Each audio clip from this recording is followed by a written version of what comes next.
Hey guys, ಎಲ್ಲರಿಗೂ ನಮಸ್ಕಾರ. Welcome back to Saga Stories. ಮಗ ಇವತ್ತು ಆರ್ ಸಿ ಬಿ ಸಪ್ಪಾಗ್ಯಾಸ್ ಯು ಪಿ ವಾರಿಯರ್ಸ್ ಲೀಗ್ ಸ್ಟೇಜ್ನ ಕಡೆ ಮ್ಯಾಚ್ ಆಡ್ತಾ ಇದೆ. ನಮ್ಮ ಆರ್ ಸಿ ಬಿ ಇವತ್ತು ಗೆಲ್ತು ಅಂತ ಅಂದರೆ ಫೈನಲ್ಸ್ಗೆ ಎಂಟ್ರಿ ಕೊಟ್ಟಂಗೆ ಇಲ್ಲ ಅಂತ ಅಂದರೆ ಇನ್ನೂ ವೈಟಿಂಗ್ ಗೇಮ್ನ ನಾವು ಆಡಬೇಕಾಗ್ತದೆ. ಇನ್ನು ಉಳಿದಿರೋಂಥದ್ದೇ ಮೂರು ಮ್ಯಾಚಲ್ಲಿ ನಮ್ಮ ಆರ್ ಸಿ ಬಿದು ಕೂಡ ಒಂದು.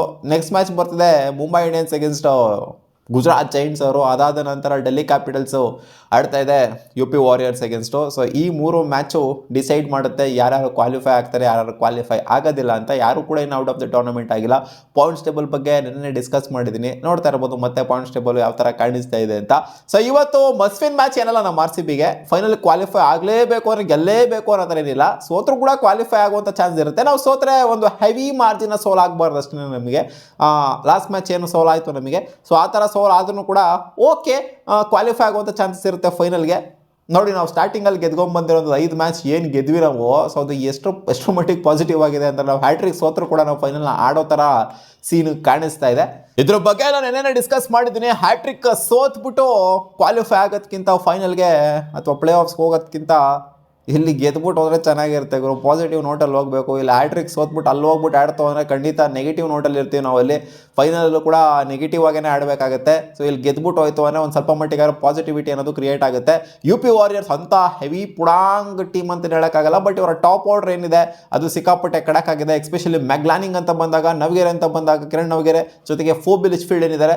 ಸೊ ಈ ಮೂರು ಪಿಕ್ಗಳೇನಿದ್ದಾವೆ ಸಖತ್ ಬ್ಯಾಟರ್ಸ್ಗಳು. ಈ ಮೂರು ಪಿಕ್ಗಳನ್ನ ಬೇಗ ಉಡಾಯಿಸ್ತು ಅಂತ ನಮ್ಮ ಆರ್ ಸಿ ಬಿ ಖಂಡಿತ ಪೋಪಲ್ಲೇ 3 ಜನ ಎತ್ಬಿಡ್ತು ಅಂದರೆ ಖಂಡಿತ ಮ್ಯಾಚ್ ನಮ್ಮ ಕಡೆ ಆಗುತ್ತೆ. ಆಮೇಲೆ ಬರುವಂಥ ಹರ್ಲೆಂಡ್ ಡ್ಯೂಯಲ್ ಆಗಿರಲಿ, ಹರ್ಲೆಂಡ್ ಡ್ಯೂಯಲ್ ಏನೋ ಒಂದು ಮ್ಯಾಚ್ ಮಸ್ತಾಗಿ ಬ್ಲಾಸ್ಟ್ ಕೊಟ್ಟಿದ್ದಾರೆ, ಅದು ಬಿಡ್ತು ಅಂದರೆ ಡಾಟಿನ್ ಆಗಿರಲಿ, ಏನು ಈ ಟೂರ್ನಮೆಂಟ್ಲಿ ಅಷ್ಟರ ಮಟ್ಟಿಗೆ ದೀಪ್ತಿ ಶರ್ಮಾ ಆಗಿರಲಿ, ಸೊ ಅಷ್ಟರ ಮಟ್ಟಿಗೆ ದೊಡ್ಡ ಮಟ್ಟಿಗೆ ಇಂಪ್ಯಾಕ್ಟ್ ಮಾಡಿಬಿಡ್ತಾರೆ ಅನ್ನೋ ಥರ ಎಲ್ಲ ಏನಿಲ್ಲ. ಸೊ ಈ ಟಾಪ್ 3 ಮೆಂಬರ್ಸ್ ಏನಿದ್ದಾರೆ, ಸೊ ಇವರ ವಿಕೆಟ್ನ ಆದಷ್ಟು ಬೇಗ ಎತ್ತಿತು ಅಂತಂದರೆ ಖಂಡಿತ ಲಾಸ್ಟ್ ಟೈಮ್ ಅದೇ ಅಲ್ವಾ ಮಾಡಿದ್ದು R C B U P Warriors against ಹಾವಳಿ ಮಾಡ್ಕೊಂಡು ಗೆದ್ದಿದ್ರು. ಸೊ ಈ ಮ್ಯಾಚನ್ನು ಕೂಡ ಹೋಪ್ಫುಲಿ ಅದೇ ಮಾಡ್ತಾರೆ ಅಂತ ಅಂದ್ಕೊಂಡಿದ್ದೀನಿ. ಮುಖ್ಯವಾಗಿ ನಮ್ಮ ಕಡೆನೂ ಕೂಡ ಫಾರ್ಮಿಗೆ ಬರಬೇಕಾಗಿದೆ ಇವರು. ಸ್ಮೃತಿ ಮಂದನ ಆಗಿರಲಿ, ಗ್ರೇಸ್ ಹ್ಯಾರಿಸ್ ಅಥವಾ ಫಾರ್ಮ್ ಕಳ್ಕೊಂಡೇ ಬಿಟ್ಟಿದ್ದಾರೆ. ಜಾರ್ಜಿಯಾ ವಾಲ್ ಫಸ್ಟ್ ಮ್ಯಾಚ್ ಆಡಿದಷ್ಟೇ ಗ್ಯಾಪ್ನ ನಮಗೆ. ಆಮೇಲೆ ಎಲ್ಲ ಬೇಗನೆ ಔಟ್ ಆಗಿದ್ದಾರೆ ಜಾರ್ಜಿಯಾ ವಾಲ್ನು ಕೂಡ. ಎಲ್ಲ ಮ್ಯಾಚು ರಿಚಾ ಘೋಷಣೆ ಬಂದ್ಬಿಟ್ಟು ಅಲ್ಲಿ ಹೊಡೆಯೋದಕ್ಕಾಗೋದಿಲ್ಲ. ಲಾಸ್ಟ್ ಮ್ಯಾಚ್ ರಿಚಾ ಘೋಷ್ ಬಂದ್ಬಿಟ್ಟು ಆಡಿಲ್ಲ ಅಂತ ನೆಟ್ ಉಡ್ಕೊಂಡು ಹೋಗಿರೋದು. ಆಮೇಲೆ ಇಲ್ಲಿ ಗೌತಮಿ ಅವರು ಒಂದೇ ಮ್ಯಾಚ್ ಜ್ಞಾಪನ ಬರ್ತಾ ಇರೋದು, ಒಂದು 70 ಏನೋ ಹೊಡೆದ್ರಲ್ಲ ಆ ಮ್ಯಾಚ್ ಜ್ಞಾಪನ ಬರ್ತಿರೋದು. ಅಷ್ಟೊಂದು ಮ್ಯಾಚ್ ಆಪರ್ಚುನಿಟಿ ಸಿಕ್ಕಿದೆ, ಅದನ್ನ ಯುಟಿಲೈಸ್ ಮಾಡ್ಕೊತಿಲ್ಲ ಗೌತಮಿ ಅವ್ರನ್ನು ಕೂಡ. ಸೊ ಎಲ್ಲರೂ ಕೂಡ ಬ್ಯಾಟಿಂಗಲ್ಲಿ ಫಾರ್ಮಿಗೆ ಬರಬೇಕಾಗಿದೆ. ರಾಧಾ ಯಾದವಿಂದ ಜಾಸ್ತಿ ಎಕ್ಸ್ಪೆಕ್ಟ್ ಮಾಡೋಕ್ಕಾಗೋದಿಲ್ಲ ನಾವು. ಹೌದು, ಒಂದು ಮ್ಯಾಚ್ನ ಗೆಲ್ಸಿರ್ಬೋದು, ಬಟ್ ಅದು ಜಾಸ್ತಿ ಎಷ್ಟೊಂದು ಎಕ್ಸ್ಪೆಕ್ಟ್ ಮಾಡೋಕ್ಕಾಗಲ್ಲ. ನಮ್ಮ ಟಾಪ್ ಆರ್ಡರ್ ಮೈನಾಗೆ ಫಾರ್ಮಿಗೆ ಬರಬೇಕಾಗಿದೆ, ಮರಳಬೇಕಾಗಿದೆ. ಲಾಸ್ಟ್ 2 ಮ್ಯಾಚ್ನ ಗಮನಿಸ್ತು ಅಂತಂದರೆ ಅಷ್ಟರ ಮಟ್ಟಿಗೆ ನಾವು ಬ್ಯಾಟಿಂಗ್ನೇನು ಆಡಿಲ್ಲ.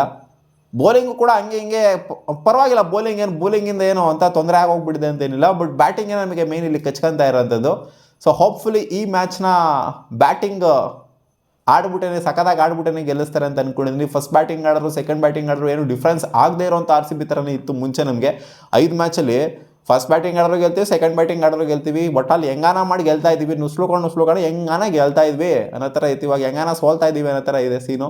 ಸೊ ಯು ಪಿ ವಾರಿಯರ್ಸು ಕೂಡ ಇವರು ಕೂಡ ಮಸ್ಟ್ ವಿನ್ ಮ್ಯಾಚ್. ಅವ್ರಿಗೇನು ಸುಮ್ಮನೆ ಅಲ್ಲ, 2-2 ಗೆಲ್ಬೇಕು ಅವ್ರಿಗೆ. ವಿತ್ ಬೆಟರ್ ರನ್ ರೇಟ್ನ ಗೆಲ್ಬೇಕು ಅವರು, ಕ್ವಾಲಿಫೈ ಆಗಬೇಕು ಅಂತಂದರೆ.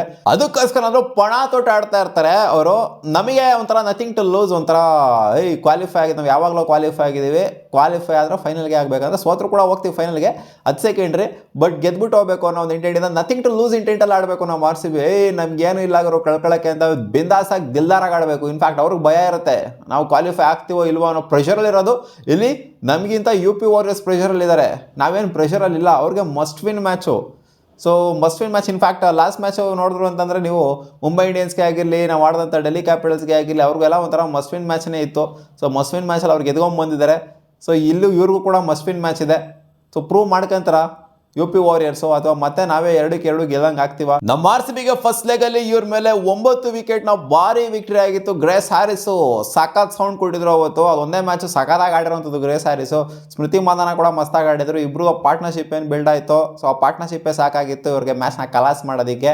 ಹೋಪ್ ಮಾಡ್ತಾ ಇದ್ದೀವಿ ಮತ್ತೆ ನಮ್ಮ ಟಾಪ್ ಆರ್ಡ್ರು ಅದೇ ಥರ ಬ್ಲಾಸ್ಟ್ನ ಕೊಡಲಿ, ಯು ಪಿ ವಾರಿಯರ್ಸ್ ಅಗೇನ್ಸ್ಟು ಗೆದ್ದು ಬರಲಿ ಅಂತ, ಯು ಪಿ ವಾರಿಯರ್ಸ್ನ ಮನೆ ಕಳಿಸ್ಲಿ ಅಂತ. ಸೊ ನೋಡೋಣ ಅದೇನಾಗುತ್ತೆ ಅಂತ. ಯು ಪಿ ವಾರಿಯರ್ಸು ಕ್ಲೈಮ್ ಮಾಡ್ತಾರಾ ಅಥವಾ ಡಿಕ್ಲೈನ್ ಆಗ್ತಾರಾ ಅಂತ ಕಾದು ನೋಡಬೇಕಾಗುತ್ತೆ. ಮತ್ತೆ ಸಿಗುವ ಮುಂದಿನ ವಿಡಿಯೋದಲ್ಲಿ.